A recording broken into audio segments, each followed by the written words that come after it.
Hello students, next जो concentration हम पढ़ेंगे that is ppm. Very important, आपने बुक्स में देखा होगा पीपीएम। पीपीएम किस चीज क्या स्टैंड करता है? पीपीएम स्टैंड्स फॉर पार्ट्स पर मिलियन। हर मिलियन में कितने पार्ट्स प्रेजेंट है, ठीक है, दिस इज पार्ट्स पर मिलियन।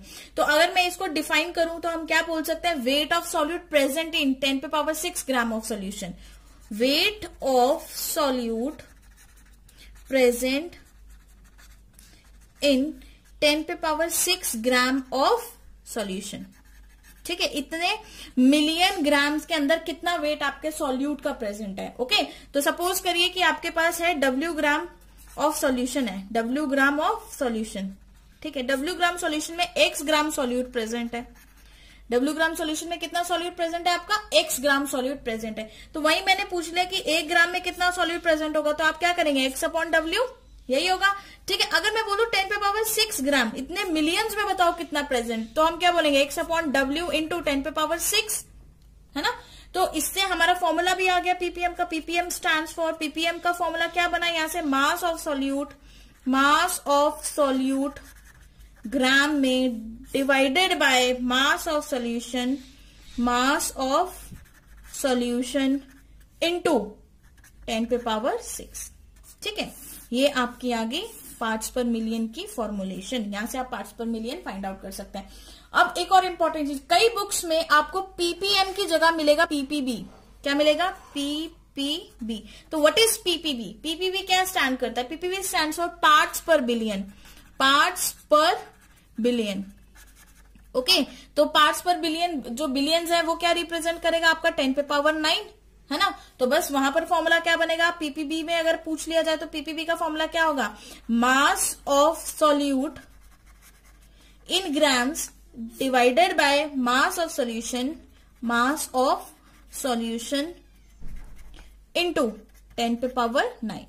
किससे मल्टीप्लाई करेंगे? 10⁻⁹। तो यहां से आपका पीपीबी भी फाइंड आउट हो जाएगा। ओके, क्लियर है। तो वेरी इजी है। पार्ट्स पर मिलियन एंड पार्ट्स पर बिलियन दोनों छोटी छोटी सी टर्म्स है। और इनको यूज कहाँ किया जाता है? इनका बेसिक यूज जो है आपका जो हार्डनेस, जब हम वाटर की फाइंड आउट करते हैं, ठीक है, तो उस केसेस में हम इनको फाइंड आउट करते हैं। Now let us solve a question on ppm and PPB. एक ही क्वेश्चन सॉल्व करते हैं, दोनों का बेस हो जाएगा। तो देखिए फर्स्ट क्वेश्चन हम लिखते हैं, अ tap water samples contain 200 picometer MgCl2, ठीक है, 200 ppm, it's not picometer, ppm MgCl2. What will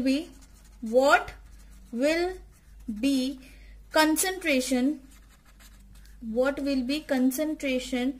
of MgCl2 in ppb, ठीक है। आपको गिवन किस में है? पीपीएम में गिवन है, आपको फाइंड आउट किस में करना है? पीपीबी में फाइंड आउट करना है। तो बहुत इजी क्वेश्चन है, देखो कैसे होगा।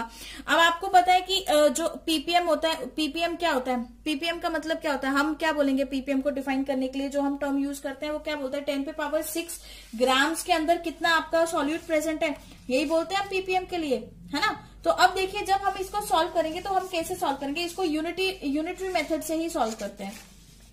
तो अकॉर्डिंग टू यूनिटरी मेथड क्या बोलता है कि आपका W ग्राम ऑफ सॉल्यूशन जो था, ठीक है, उसके अंदर X ग्राम था, ये, ठीक है। वहीं पर अगर मैंने बोला 1 ग्राम था तो मैंने क्या बोलता है? X/W।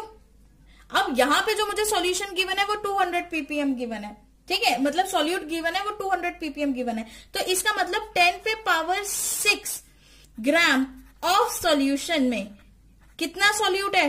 200। कितना सॉल्यूट है? 200।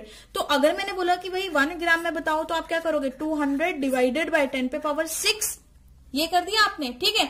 बट हमने इसको पूछा है किसमें पूछा है? पार्ट्स पर बिलियन में। पार्ट्स पर बिलियन के लिए आप क्या करोगे? अगर मैं बोल दूं पार्ट्स पर बिलियन 10⁻⁹ इतना होता है, तो 10⁻⁹ में हम क्या करेंगे? 200 डिवाइडेड बाय 10⁻⁶ इंटू 10⁻⁹, ठीक है। यहीं से हमने यूनिटरी मेथड से इसको फाइंड आउट कर लिया।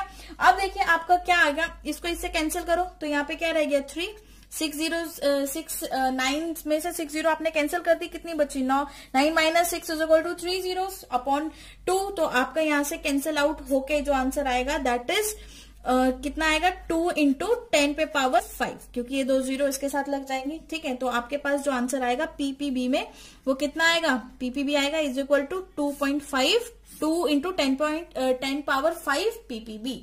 ओके, चलिए अब आप सारे न्यूमेरिकल सॉल्व करिए वन बाय वन, चाहे वो वेट परसेंटेज को, चाहे वो वॉल्यूम को, चाहे वेट बाय वॉल्यूम को, चाहे पीपीबी में मिले, चाहे आपको पीपीएम में मिले। तो पीपीबी को हम पीपीएम में कन्वर्ट कर सकते हैं और पीपीएम को हम पीपीबी में कन्वर्ट कर सकते हैं, ठीक है।